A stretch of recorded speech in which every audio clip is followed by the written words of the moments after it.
Today marks 109 years since Rocky Mountain National Park got its official designation from Woodrow Wilson. And at one point, the park contained a ski area. I had no idea about this. So Denver 7's Landon Hoff explores the history of Hidden Valley, a place that served as a favorite spot for locals and skiers for decades. Hidden Valley is a pretty sweet spot for some wintertime fun.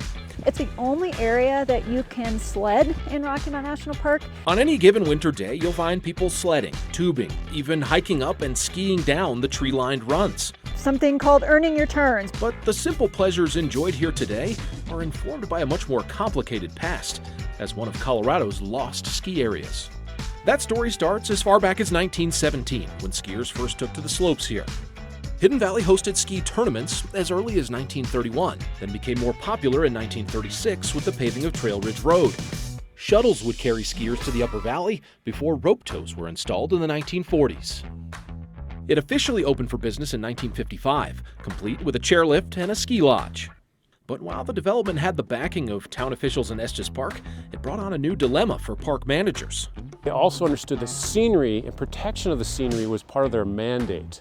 And so trying to balance how do we protect the scenery while providing recreational opportunities was a real struggle. Still, for skiers, the vibes were good on the so-called Big Drift, which boasted 11,400 feet of elevation and secluded runs for all skill levels.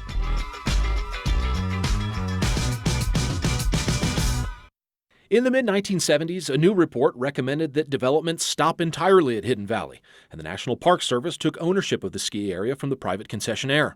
But Hidden Valley stayed on unstable footing.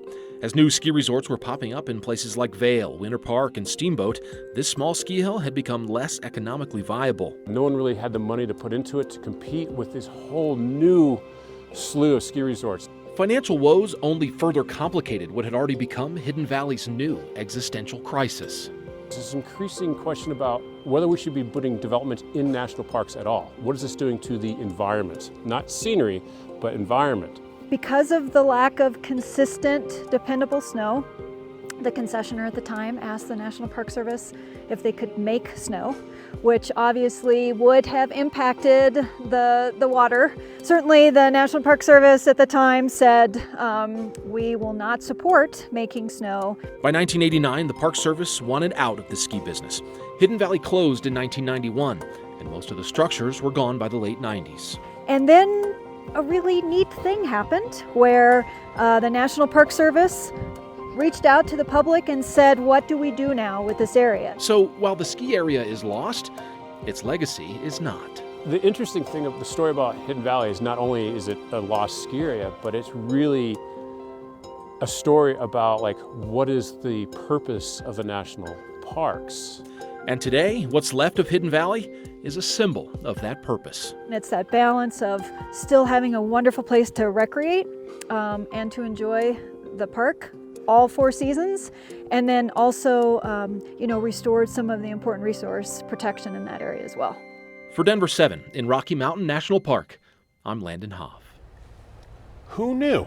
Well, our Denver 7 digital team has extensive coverage for Rocky's 109th birthday, from the best hikes in the park to a look back at some more of the park's rich history. You can find those stories and more up on denver7.com. Earlier